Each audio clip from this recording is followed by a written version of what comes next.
Eu vou começar de trás para frente, então vou começar agradecendo já a oportunidade dada pelo CREFITO 3. Eu venho falar em nome de todos os fisioterapeutas especialistas em osteopatia que fazem parte da Associação dos Osteopatas do Brasil. Vocês vão ouvir mais 33 vezes um parabéns pelo dia de hoje, pelos 50 anos da Físio, pelo dia da fisioterapia e da terapia ocupacional.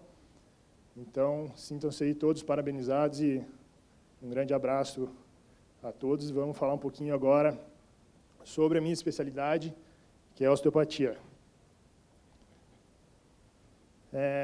Eu vou apresentar para vocês a osteopatia, porque muitas vezes o conceito que a gente tem vem de fontes não confiáveis de informação. Então, de forma geral, a osteopatia ela vai ser uma abordagem de saúde. Ela surge antes da fisioterapia, por isso ela tem um método e uma forma de atuar que são particulares a ela.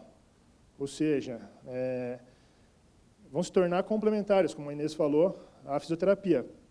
Então, ela é baseada no estudo da mobilidade corporal, dos tecidos, não só tecidos músculo-esqueléticos, mas também tecidos faciais, viscerais, vasculares e todos os outros tecidos que a gente tem no corpo.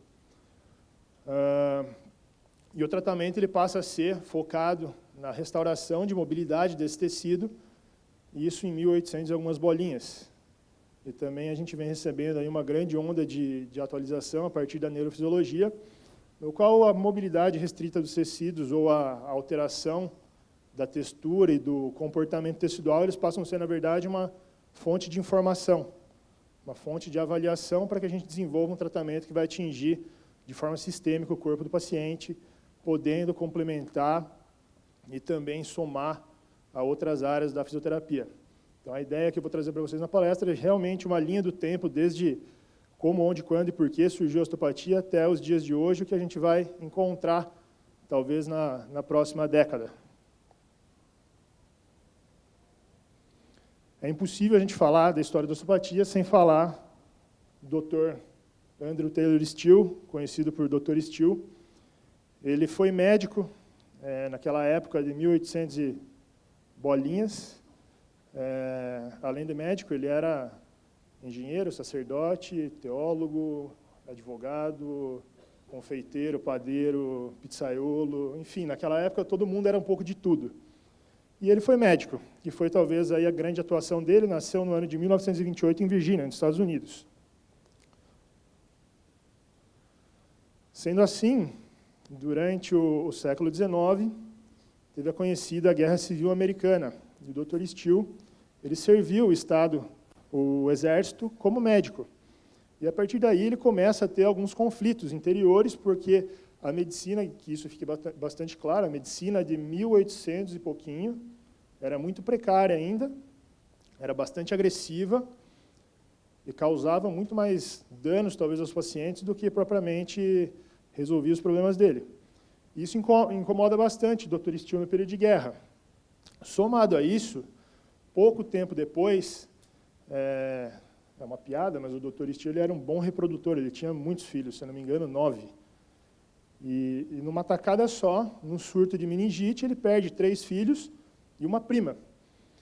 E ele, como médico, se sente incapaz, impotente em poder ajudar e salvar a vida dos próprios familiares. E aí sim ele começa a romper com a medicina praticada na época e passa a estudar profundamente outras formas de alívio de sofrimento que não seja da forma pelo opioide ou pela penicilina, que eram os medicamentos de escolha na época, ou através de cirurgias, sangrias ou tratamentos extremamente agressivos. Então ele passa a estudar por conta própria, ele passa a fazer uma série de dissecações anatômicas, há relatos que ele desenterrava corpos aí para ter acesso ao estudo de anatomia, e começa a entender o interior do corpo humano e como as partes do corpo se integram, se relacionam de forma anatômica. Além disso, ele tem contato com tribos indígenas da região na época para tentar entender como os índios faziam as curas em suas tribos, sem utilizar a medicina ortodoxa daquele período de 1800. Dentro de tudo isso, o Dr. Steele também passa a estudar algo relacionado às ervas medicinais, à naturopatia. Então, ele realmente rompe com a medicina ortodoxa e quer, de qualquer forma, resolver o que inicialmente foi um conflito interior. Era o conflito dele, de impotência e incapacidade, somado aí à medicina praticada na época, que não satisfazia mais. E passa a somar tudo isso numa grande rede de conhecimento, procurando integrar e interligar todas essas novas práticas. E dentro da história tem um relato bastante interessante, que se vocês veem tem uma corda aqui, uma toalhinha, uma cordinha com uma toalha, no qual o próprio Steele relata na sua autobiografia que ele sofria muito de enxaquecas e problemas gástricos. E no sítio, lá na casa dos pais dele, certa vez ele resolve fazer esse troço aí e apoiar a região subnucal. O que aconteceu? Ele se sentiu bastante relaxado a ponto de dormir. Ficou cerca de mais de 1 hora, segundo ele, dormindo nessa posição.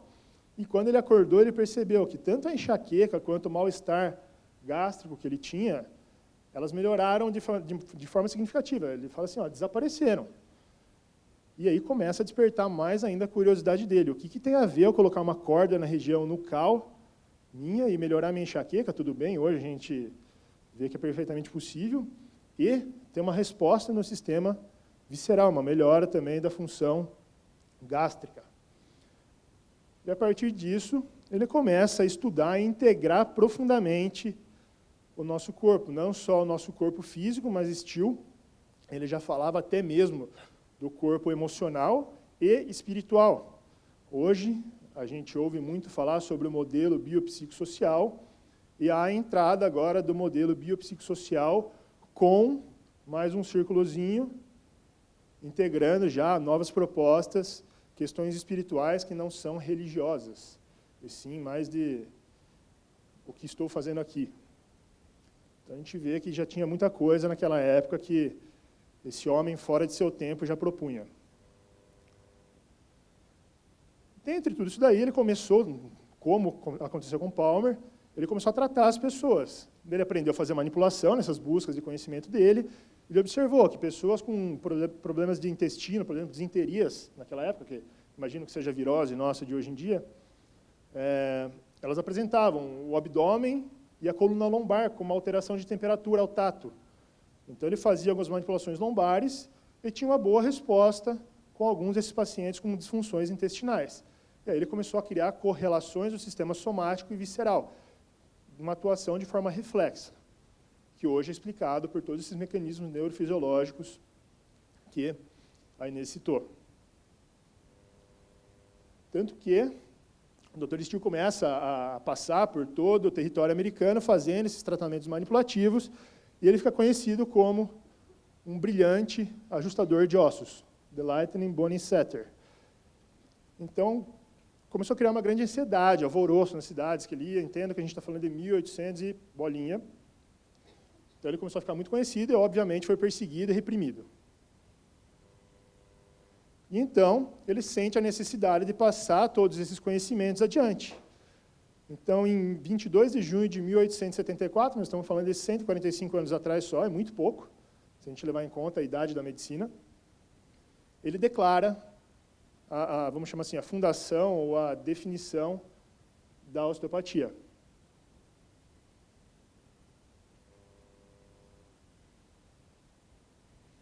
Em 1892, sente a necessidade de, óbvio, alguns anos antes ele sentiu a necessidade de começar a ensinar essa prática, que até então, como que era ensinado as coisas na época? Mais ou menos no modelo de mestre e aprendiz, não tinha uma sistematização. Então, Steele ele cria, junto com outros médicos da época, a sistematização do ensino da osteopatia. Em 1892, ele funda a American School of Osteopathy. Sendo que, no ano de 1892, eles tinham 21 estudantes, e em 1900 já havia mais de 700 estudantes. Então, um crescimento muito rápido. A escola se fixou em Kirksville, no estado de Missouri, que hoje é a capital mundial, talvez, da osteopatia. Tem uma grande universidade, que é Andrew Taylor Still University, de osteopatia, com milhares de alunos todos os anos procurando os cursos.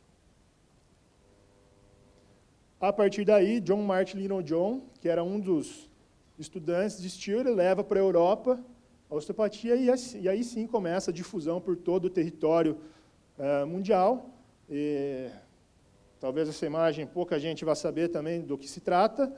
A osteopatia chega no Brasil nos anos 80, através da Associação Fluminense de Fisioterapia, no qual um grupo de fisioterapeutas eles contratavam professores de fora para ministrar módulos específicos de osteopatia. Então, osteopatia lombar, osteopatia cervical, osteopatia de membro inferior, o que não era caracterizado como a formação completa em osteopatia, que a formação completa ela se inicia nos anos 90, aí sim o curso completo de osteopatia, que hoje tem uma duração, que eu vou falar para vocês um pouquinho mais adiante sobre isso. E a gente vê até hoje essa divisão, no qual existem aí cursos certificando o tratamento osteopático de regiões segmentadas do corpo, que é algo que não existe. Não existe um osteopata estrutural, um osteopata visceral, um osteopata craniano. E eu vou fazer um parênteses, a gente tem dentro da cultura da osteopatia chamar osteopata. Então, todas as vezes que eu falar osteopata nessa palestra, eu estou falando de fisioterapeuta osteopata, que é sobre isso, é isso que eu sou, é sobre essa classe que eu estou representando. Dando sequência na linha do tempo, em 2001, como já foi falado, há o reconhecimento da especialidade da osteo e da quiro como especialidades do profissional fisioterapeuta, ou seja, o único profissional de nível superior no Brasil que tem habilitação para praticar a osteopatia é o fisioterapeuta. E ele só pode se declarar especialista em osteopatia depois que ele recebe a titulação. Para quem não sabe, a gente tem que fazer a formação em osteopatia e há mais uma prova de título que você tem que fazer, prestar e ser aprovado em várias fases dessa prova, e aí sim, na tua carteira profissional, vai estar registrado a tua especialidade. Então, no Brasil, é uma especialidade do fisioterapeuta e é exclusiva. Não existe a profissão osteopata no Brasil.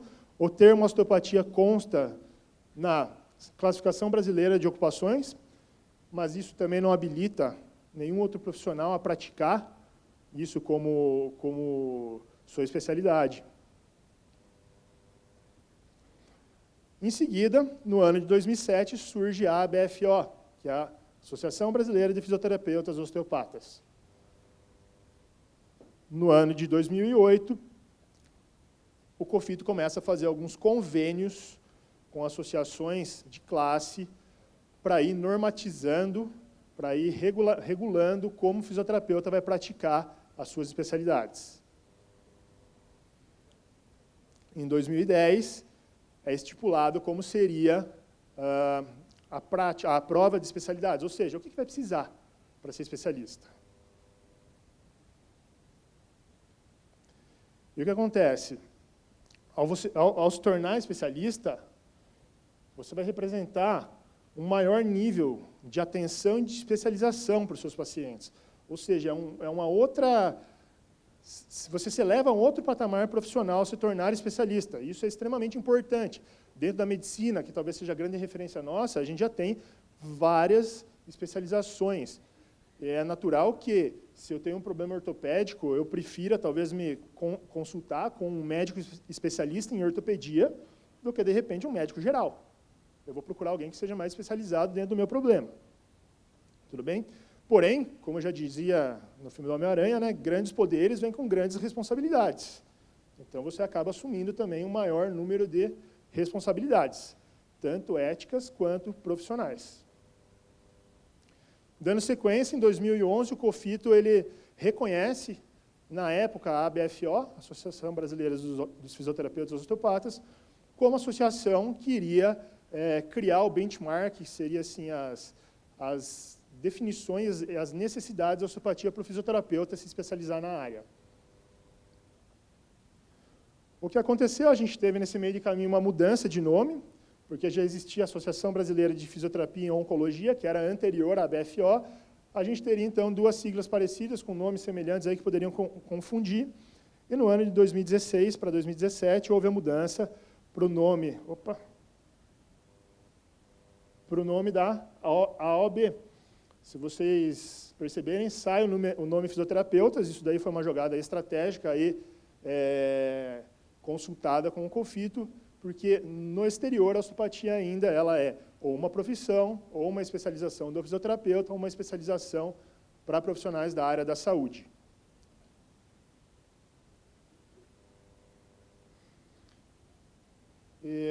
A nível de curiosidade, a função da associação é realmente o desenvolvimento da profissão. Quando vocês quiserem brigar por salário, por diminuição de carga horária, por todas essas questões trabalhistas, quem define é o sindicato. Vocês não têm que cobrar o COFITO para fazer isso também, por exemplo. Quem vai definir o COFITO, ele vai regular a tua profissão. O COFITO ele vai, sobretudo, fiscalizar como a gente está exercendo a fisioterapia. Uma das principais funções é essa. Então, a partir desse momento, a AOB ela passa a ser a entidade que representa a osteopatia no Brasil. Então, tudo e qualquer coisa relacionada à fisioterapia osteopática é a AOB quem está por trás, junto do COFITO.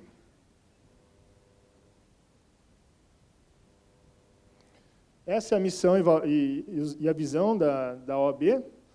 Realmente, hoje, a formação em osteopatia do Brasil, a gente pegou tudo que existe no mundo de recomendação, compilou e está um pouco acima da curva mundial. Então, aquela curva de Bell lá, a gente está até fora da média, a gente está acima da média, a gente está dentro, talvez, do desvio padrão.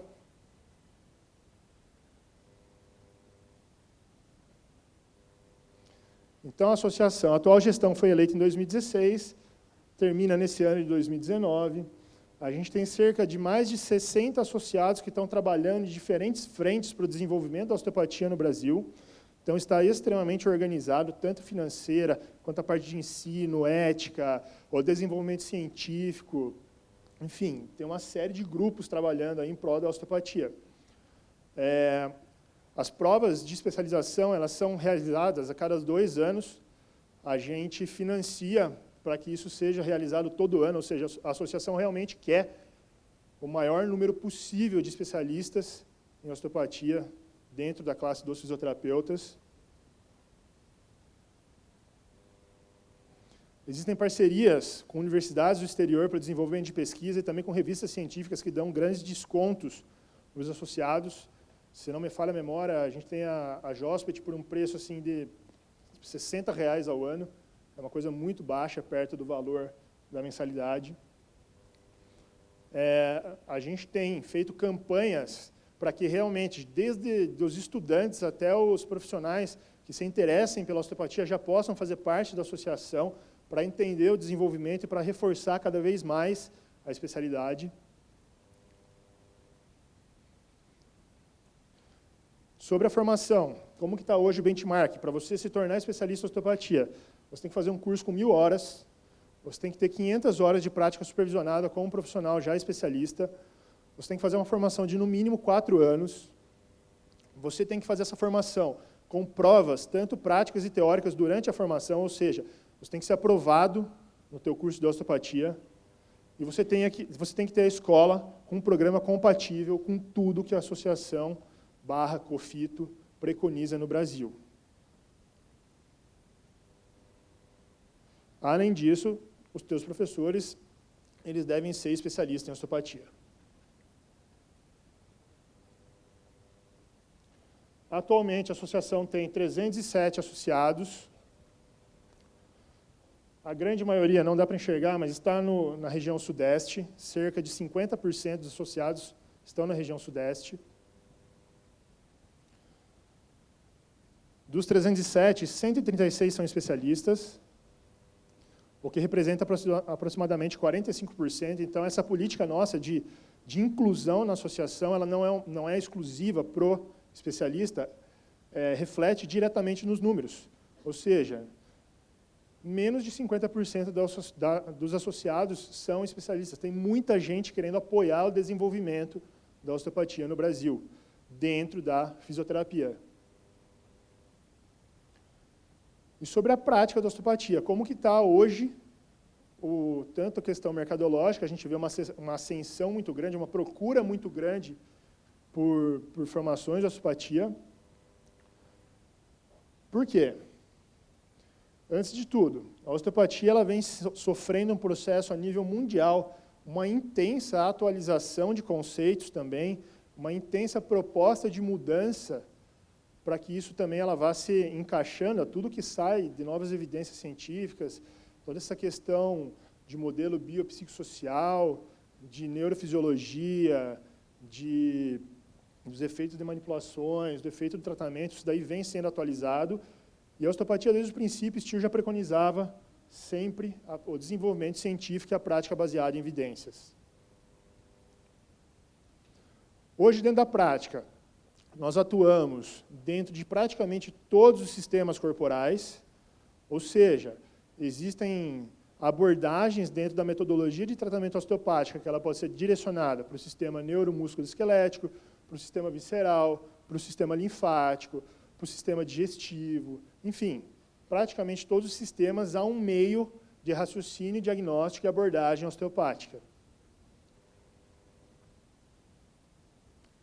Sendo que o principal mecanismo, ou talvez o que esteja por trás de toda essa representação de como a osteopatia funciona dentro do organismo do paciente, esteja nesse termo, da interdependência regional. Ou seja, às vezes o pessoal me pergunta, mas você é especializado em quê? Em osso? Por causa da osteopatia? Eu falo, não, a minha especialidade é em ser humano. Porque o conceito da interdependência regional, ele me faz integrar dentro de uma queixa do paciente como está o funcionamento do sistema músculo-esquelético, do sistema visceral, da questão neurofisiológica, do modelo biopsicossocial e como essas diferentes, vamos por assim, essas diferentes bolinhas, elas vão se cruzar e gerar uma resposta de adaptação no meu corpo. Então, eu entendo que se eu tenho um paciente que tem um alto nível de estresse, ele pode ter uma disruptura do sistema nervoso autônomo desse paciente. E aí, já pegando o gancho da Inês, eu posso ter técnicas dirigidas para fazer uma modulação do sistema nervoso neurovegetativo desses pacientes. É óbvio que eu não estou atuando na causa, mas eu estou causando uma modulação desse sistema, que muitas vezes permite que o corpo desse paciente ele passe a responder de maneira diferente a partir daquele momento. Eu posso ter uma abordagem direcionada para a questão imunológica, direcionada para a questão biomecânica. Enfim, é uma gama gigante de possibilidades quando a gente entra com o raciocínio, diagnóstico e tratamento pela terapia manipulativa osteopática. E aí, o que a gente vê na fisioterapia? A osteopatia é presente na fisioterapia esportiva, como foi, por exemplo, em Londres, a primeira vez que entrou no time de médicos foi nas Olimpíadas de Londres, cerca de 25 osteopatas, 900 atendimentos, 8 países, 40 modalidades. Aqui no Rio, já mais de 1.100 atendimentos, já tinha, então, um setor de osteopatia dentro do setor médico. Na fisioterapia músculo-esquelética, a gente já vê aí algumas boas revisões mostrando o efeito do tratamento osteopático em algumas condições bastante prevalentes e frequentes em consultório. Dentro da prática pediátrica, a osteopatia está alavancando absurdamente. Para quem gosta de pediatria, é um campo aí complementar gigante, desde diminuição de dias de UTI para pré-termos até tratamento de questões de deformidades cranianas, desenvolvimento neurológico de crianças. Na saúde da mulher também é um campo que está cada vez mais em evidência dentro da osteopatia, indo desde problemas de dores menstruais até mesmo melhores taxas de parto, de diminuição de utilização de cirurgias cesarianas, de medicamentos para dor, de tratamento de lombalgia e dor pélvica pré e pós-gestação. Na área hospitalar, a gente parece meio estranho você pensar a osteopatia atuando no hospital, mas também aí a gente já tem algumas boas evidências de quão complementar esse tratamento pode ser. E essa imagem eu gosto muito, eu uso em quase todas as minhas palestras, porque eu vim aqui falar de fisioterapia osteopática. Então, a osteopatia ela não se torna algo dissociado da fisioterapia, e sim, como foi bem colocado pela Inês, ela vem a agregar, é mais uma peça daquele quebra-cabeça. Eu costumo dizer que o quebra-cabeça, quando está na caixa, é só um monte de peça. Quando você começa a encaixar ele, que você realmente vai entendendo a forma, o que é aquela imagem. Então, a osteopatia ela faz parte do quebra-cabeça da fisioterapia. Não é uma entidade diferente, não se justifica ela se tornar uma profissão independente. Tudo que o fisioterapeuta tem dentro da formação dele é capaz de desenvolver dentro da osteopatia. Tanto que, na maioria dos países em que a osteopatia ela chegou posterior à fisioterapia, ela é uma especialidade do fisioterapeuta. Em geral, países que ela surgiu antes da fisioterapia, ela acaba se tornando uma profissão. E, a partir disso, o que a gente está prevendo para o futuro? Se a gente fizer uma progressão pela média de associados que a gente teve ano a ano, a gente está falando aqui 10 anos em ter 1.200 associados, é pouco. Tá bom? Vocês vão entender por quê. Desses 1.200, se for a mesma média de especialistas, nós estamos falando próximo de 450. É pouco. Por quê? Desde que foi assumida essa nova gestão da associação, houve um contato com todas as escolas de osteopatia do Brasil. E algumas delas, na verdade, a maioria delas, está apoiando. É óbvio, todo mundo que tem a formação em osteopatia veio de alguma escola e todo mundo está trabalhando junto agora para o desenvolvimento da osteopatia. Mercado à parte, está todo mundo trabalhando junto para o desenvolvimento da osteopatia. Então, hoje, dentro das escolas que estão atuando junto com a associação, a gente tem cerca de 3 a 4 mil alunos inscritos. Se a gente fizer uma divisão por 4, aí, nós estamos falando de cerca de 900 a 1.000 alunos se formando por ano. Então, aquela progressão ela é muito pequena, perto do que a gente pode chegar. Nesse ano, a gente teve mais de 100 aprovações na prova de especialidade. Se a gente conseguir 100 por ano, nós estamos falando de mais de 1.000 especialistas nos próximos 10 anos. Além da prova, vai existir um exame de convalidação, não sei quem acompanhou, que são aí para os dinossauros que fizeram osteopatia lá atrás, na época do Silvio Santos, para eles validarem o diploma deles, até mesmo sem a necessidade da prova. Então, é mais um N de profissionais que vêm para agregar. Além disso, a gente espera que sejam desenvolvidas cada vez mais parcerias. Com o CREFITO, a gente tem uma relação excelente com o CREFITO 3 e com